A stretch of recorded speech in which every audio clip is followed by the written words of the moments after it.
Today, in our second episode, I'll be talking to Stephen Bokenkamp, Regents Professor at Arizona State University and an award-winning translator and writer. Professor Bokenkamp is the author of two major translation projects, the anthology Early Daoist Scriptures, and most recently, a Fourth-century Daoist Family, the Zhen'gao, or Declarations of the Perfected. In between, in 2007, he published Ancestors and Anxiety, Daoism and the Birth of Rebirth in China, which uses the scriptures of Yangshi and the Lingbao school from the other two volumes to analyze, narrate, and ultimately reimagine the first encounter between Daoism and Buddhism in China. Professor Bokenkamp has also taught at Indiana, Beijing, Princeton, Sichuan and Fudan Universities, as well as here at Stanford. The Regents Professorship he holds at ASU is the school's highest faculty honor, and he's here to give this year's Evans Wentz Lecture. So thank you so much, Professor Bokenkamp, for being here. Thank you very much, Miles. That was a very kind introduction. Of course, of course.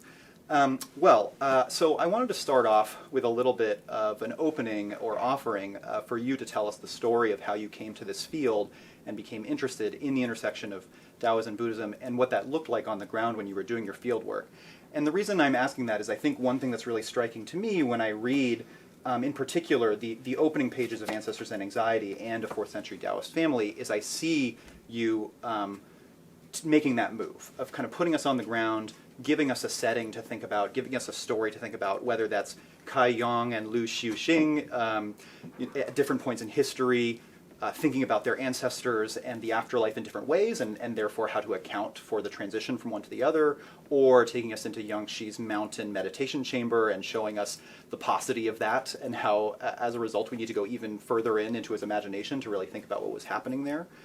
So this is just an opening to say, is there an opening scene you can take us to in your own research or your own scholarship when you were getting into this field that would put us on the scene, as it were? I think that's a wonderful question, and I thank you for asking it.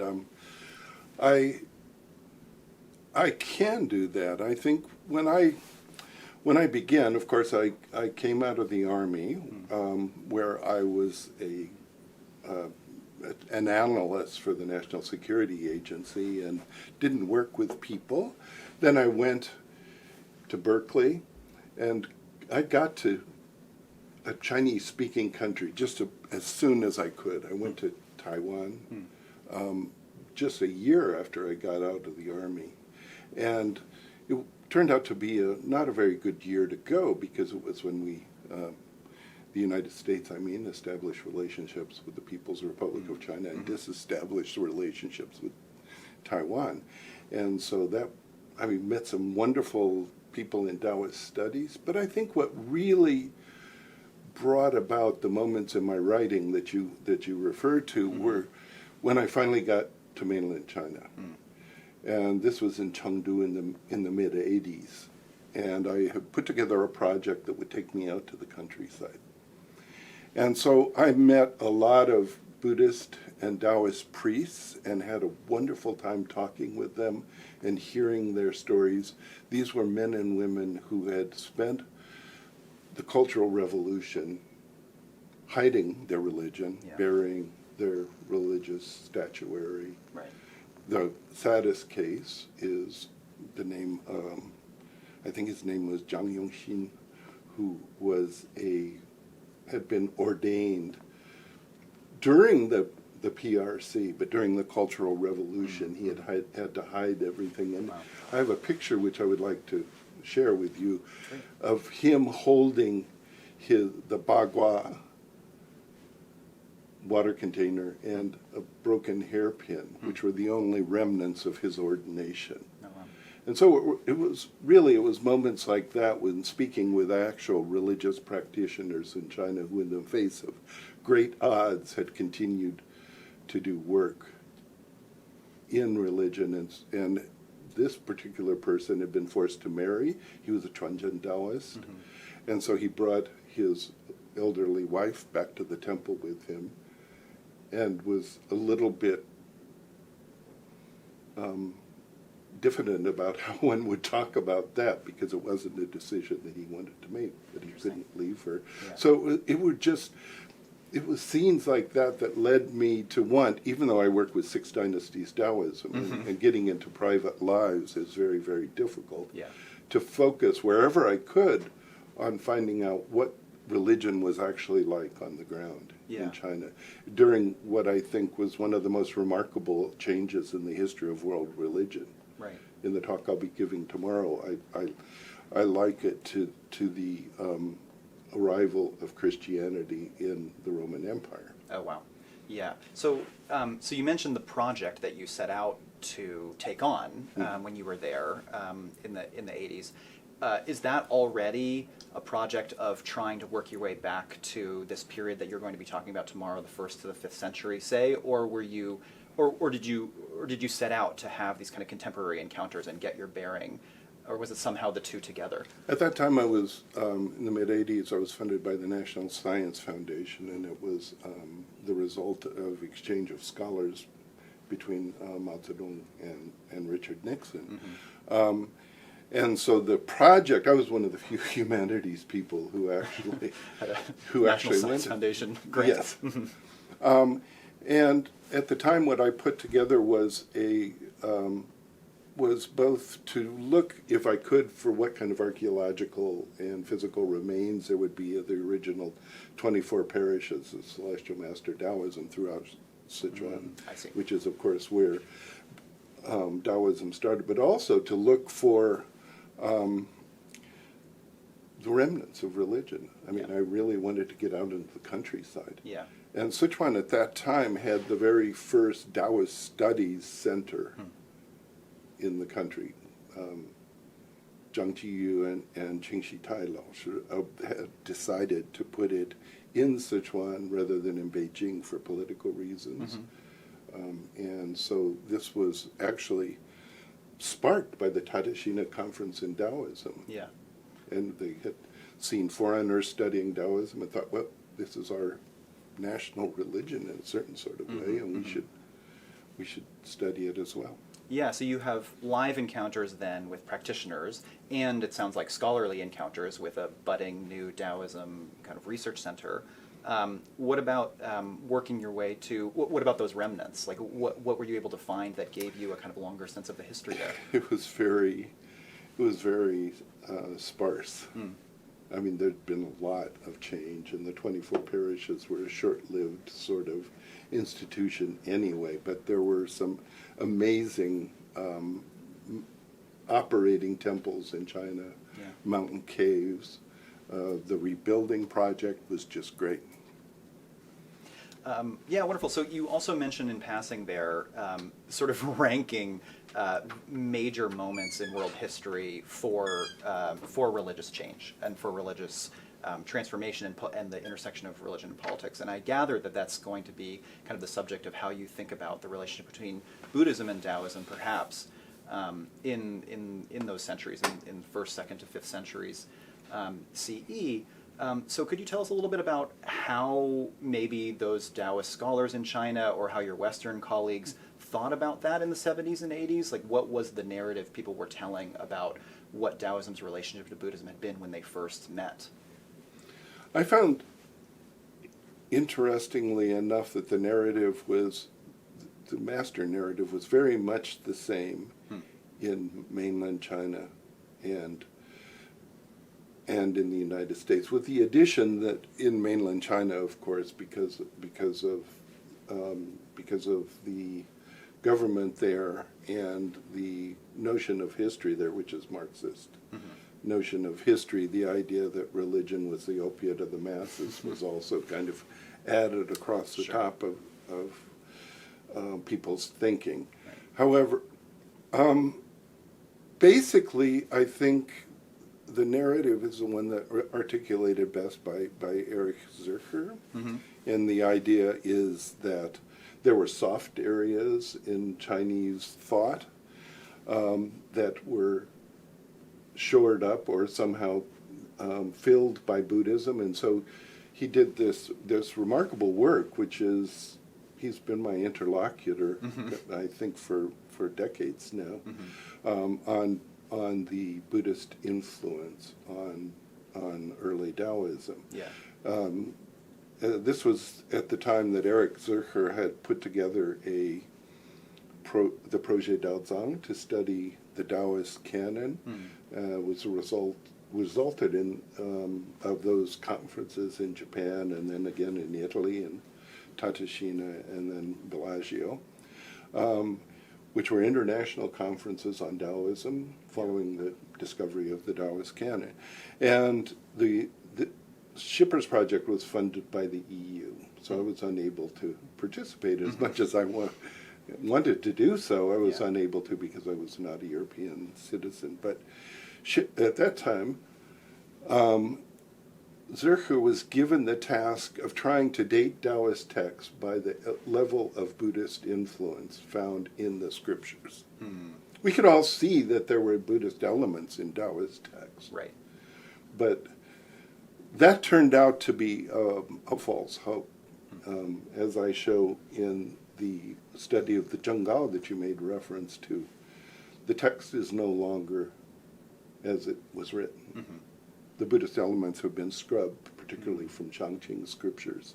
Been done rather thoroughly. And so the narrative then basically was that Daoism had just kind of passively adopted Buddhism. Chinese, and particularly in those areas, you mentioned rebirth. I've written a lengthy hypothesis. Ancestors and Anxiety is really no more than a lengthy hypothesis, but I've written on the question of rebirth.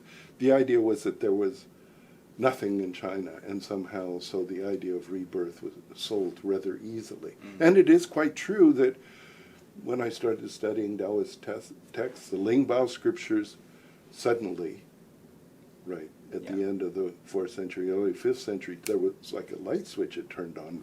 Rebirth is everywhere in those scriptures. Well, I subsequently found out that the mid-4th century scriptures had been sanitized. I see. And it always seemed to me a very strange idea that Daoism, or that China had no idea about the afterlife. Right. Why in the world did they spend so much time and effort building those tombs? And, if there was no idea, there must have been some idea that we're not understanding. And so I've continued to work on it. Parts of Ancestors and Anxiety I would now like to rewrite.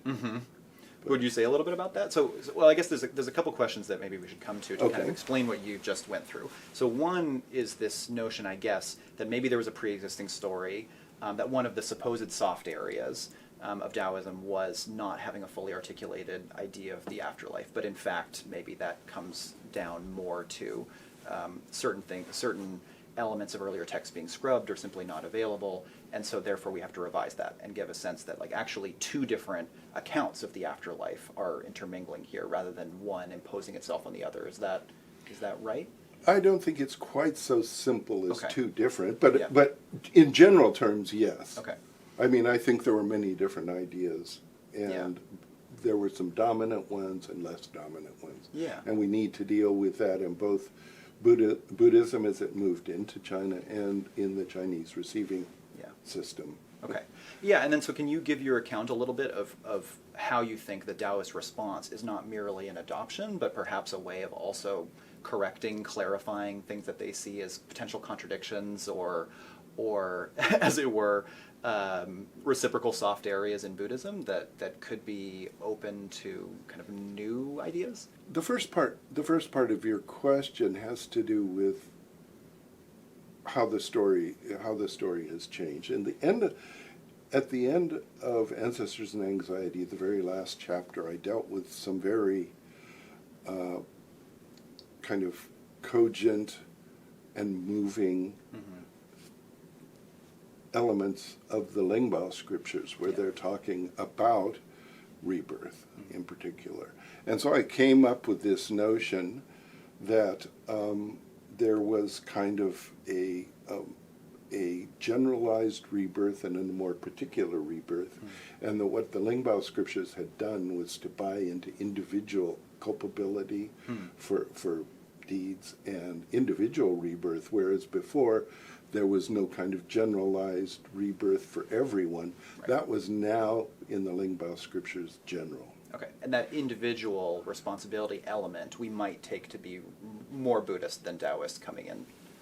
It's what I had originally thought, and I divided the Shangqing Scriptures out as having rebirth only in special cases where they allowed certain elite people who were practitioners of the Shangqing meditation practices to direct their rebirth. But since then, I've discovered a passage in Dunhuang, and there's a book that I'll be talking about tomorrow, which is called the Dengjie Ninjue, the Secret Instructions on the Ascent to Perfection, which has Tao Hong Jing's, he's a 6th century Taoist writing around 500, on his commentary on all of the Shangqing Scriptures. That book was originally 24 Zhen, and now only 3 Zhen survive in the Taoist canon, so that's an example of scrubbing. Yeah. There, I've identified in Dunhuang a portion of that text which actually deals for the Shangqing scripture, dated to 360s, which deals with the Atman. Yeah, the standard view of Buddhism is that the Anatman is the principle that one should adhere to. There is no self, ultimately. Yeah. Unfortunately, that was not the way the Chinese took it, nor the way some early translators, Dharmaraksha, Zhuqian, Kang Songhui, presented it to at least in the southern part of China. What I found in this Dunhuang text is fascinating evidence that these late 4th century Taoists had come up with a way of taking the transmigrating soul that they newly learned about and introducing it to the rest of the spirits of the body in order to direct their rebirth. Yeah, okay, I see. So in broad terms, if we're thinking about general kind of bigger moves in history and the relationship and the relative power perhaps of Buddhism in China, or its kind of relative popularity, what should we now understand about this kind of transitional encounter period? What have you revised for yourself? What would you offer as a revision to those narratives you were reading and hearing earlier on? What should we think about in general terms as far as the population itself is concerned? I would say, first of all, if we really want to understand what happened in China, we need to understand religion in China better. Yeah. And what I mean by that is that we've had all sorts of ideas about, for instance, Zurcher again brought forth the idea of iceberg, that what we're looking at are 3 peaks that are separate: Confucianism, Buddhism, and Daoism, but in fact they were joined at the base. But I don't... Joined at the base by a common set of cultural practices? Common set of cultural practices, common understanding, and unfortunately, for the way that iceberg has been, by incomprehension. I see. Or only partial comprehension. So actually it was a mystery even to the adherents themselves as to what the actual distinctions were between Buddhism and Taoism. Yeah. And I don't know that model actually holds all that well. I think that there's actually, even at the elite level, where we can speak with most assurance, there tends to be an understanding of religion that we have not fully comprehended yet. And I've started to look in that direction. Yeah.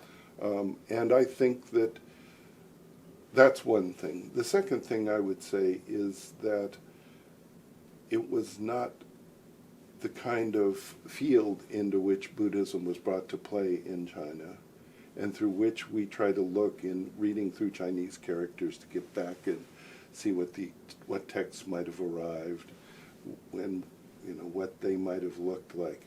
This field is much more complex than we tend to think it is, and Taoism is a part of that. Yeah. One of the factors that I'm quite convinced about is that the Taoists have done more to almost more to spread Buddhism in China during the 4th and 5th and 6th century than Buddhist priests were able to do. And they did that by way of just spreading the ideas, or genuinely promoting Buddhism itself as a belief system? By spreading the ideas. The ideas within their own and system. by spreading a version of those ideas and texts in which those ideas were centered and incorporated.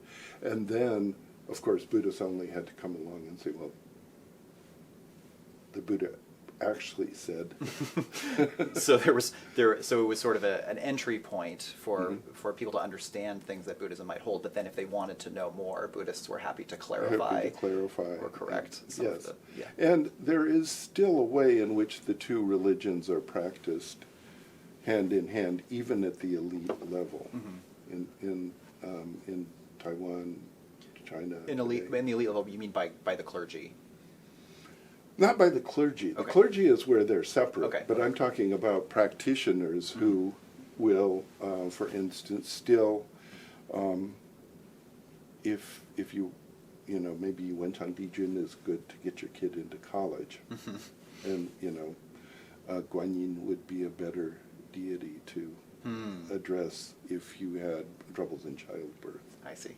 Or your daughter had troubles in childbirth. Yeah, so I mean, I think it's a kind of contemporary cliche that for those of us who are outside this culture and outside this nation, that we understand maybe the coexistence of these religions as religions and belief systems as being able to occupy these different desires and goals in one life, or maybe even different spheres of activity in one life. That you could be a Buddhist, Daoist, or Confucian at different times of the day or different parts of the week, depending on your social ethical interactions, maybe your sort of personal interior outlook and your thoughts about cosmology or about the afterlife. Is there a continuity there across the centuries from the period that you're looking at historically and sort of how they might coexist for lay people today? I can only speak to the Daoist part of that. Sure. But I would say there's definitely a continuity. The key texts that were put together by Lu Shoujing in the 5th century in China, those texts are still used today. They're interpreted sometimes rather differently, but texts like the Durenjing, right, are part of the liturgy today in China as well. Okay, so there's continuity there, at least in terms of the scripture. That's right. And in terms of the ideas, there probably are cultural continuities that we're unaware of. Yeah. But what I've kind of come to call as the polytheistic personhood, the idea that your body is not a single machine inhabited by a soul, the old Cartesian notion, but instead is the collection of entities and forces that can be seen as spirits and visualized as spirits, is not quite as active in China as before, but the way that people conceive of self and their relationship to society, because this is all, of course, based on a correlative cosmology where the cosmos is basically internalized, that has its nuances and consequences in Chinese thought today, even in places where they've totally rejected religion. Interesting. So this gets me into kind of another area that I'm just generally interested in, which is where are the sticking points and the hard lines potentially between Daoism and Buddhism, right? You talk about sort of afterlives and birth and rebirth, and we get the sense of Daoism being able to say maybe we are more indebted to our ancestors or family members when it comes to that afterlife than Buddhists would think. Conversely, maybe we are interested in the Buddhist sense of individual responsibility when it comes to rebirth and karma. That was really fascinating to me. I wonder, when you start to get into questions about the notion of the self, are there hard lines between Daoism and Buddhism, or again, is it a matter of, there's kind of some mutual borrowing happening in China that allows for maybe a mysterious but nevertheless coherent, now I'm going back to the iceberg, idea about what the self consists of, for instance? Or are there other dimensions where these religions would seem to have, opposed views that are actually reconcilable, or vice versa? I mean, I think in a general sort of way, we can say that it is indeed true. Once we come to understand the role of religion in Chinese society. Yeah. And how these interactions between the elite and the practitioners of Buddhism and Daoism have worked down through the centuries. We will begin to understand a little bit more about interactions that maybe actually, dare I say, will help us deal with the modern world. So potentially the sort of power structure or historical changes to how these religions were organized might tell us something a little bit about how different belief systems were organized, the how habitus different ideas actually crystallized. The habitus of Chinese people. I'll give you I mean, while it's not my field, there was a survey done by Pew in which they asked a really stupid question of Chinese people: which religion do you believe in? And of course, and they were aware that this was not a very good question, and so they said you can choose two. But that's not really solving the problem. And of course, they found out that and predicted right around the time of the Olympics, as a result of this study, that China would be a fully Christian country by 2050, because of course Christians tend to know what that question means and answer and to it. not pick a second option When when they would not offered a menu. Yeah. No, that's true. That's quite true. But interestingly, if you read that survey, they found that, and we're talking about mainland China now, where the Cultural Revolution happened, where religion is the opiate of the masses and is not favored today. Right.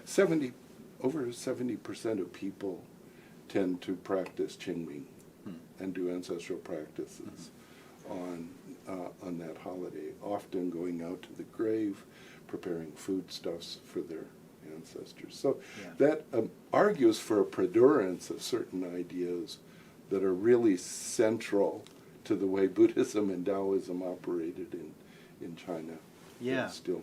That's great. So one other thing that I think will be interesting to our scholarly audience is to think a little bit about how you have experienced the differences between approaches to Daoist studies in the United States or generally in the West and with your colleagues within China.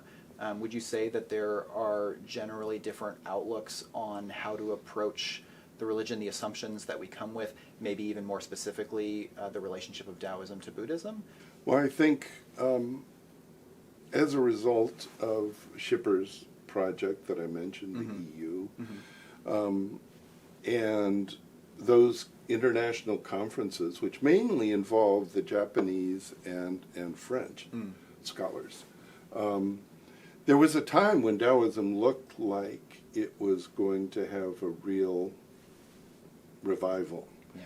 And it's certainly flourishing today in China. In China, every university has Daoist, almost every university has a Daoist specialist. There are large conferences held in Hong Kong, in various Daoist mountains. There's just way too much for me to even keep up with. It's amazing. However, in North America in particular, there's been a bit of a die-out in Europe and in Japan in people interested in studying Daoism. In the United States, for financial and various other reasons, at present there are maybe 2 places where you could do a Ph.D. and have education in the history and practices and texts of Daoism. Only 2 places. And so one of the things that I've been doing as I'm nearing retirement myself is making people aware of this fact, and that thinking that perhaps suggesting, maybe is a better word, I'm suggesting that Daoist organizations in Hong Kong, Taiwan, Singapore, and mainland China get together and focus some of their funding on building programs in the United States, like this wonderful Center for the Study of Buddhism. There is no such funding right now in the United States or in Canada Yeah. for a similar sort of program. And there's, right now, I wouldn't, if people say were to read one of my books and become interested in this field, I would not know where to send them. Yeah, that's a shame. And I guess so that answers one part of the question, which is, not just what are the relations between how Daoism is studied here and across the Pacific, but what could be done to have Asian colleagues strengthen the presence of Daoist studies in the United States and more generally. Then it sounds like there's another question that spins off of that, which is what should be the relationship of Buddhist studies centers and Buddhist studies departments or divisions within religious studies, which sound like they've been much stronger in this country, and Daoist studies, if Daoist studies were to make a resurgence. Is there an opportunity there for collaboration? I would argue that the arrival of Buddhism in China is an amazing moment in history on the level of the spread of Christianity throughout the Roman Empire. Yeah. And if you could be on the ground during that period and say live for a couple of hundred years, you would see a religion with mainly based on oral traditions and the memorization of long scriptures coming to China and suddenly becoming a written tradition. We're building libraries, writing massive numbers of texts, talking about the structure of the Sanskrit language.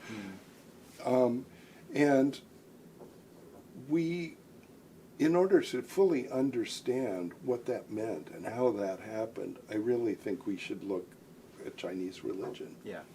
Because it clearly did something. There were some changes taking place there just on a very fundamental level to the Buddhist religion. Yeah. And how those happened, the nuts and bolts of that, are things that we're starting to look at now. There's some scholars who are doing good work in this area.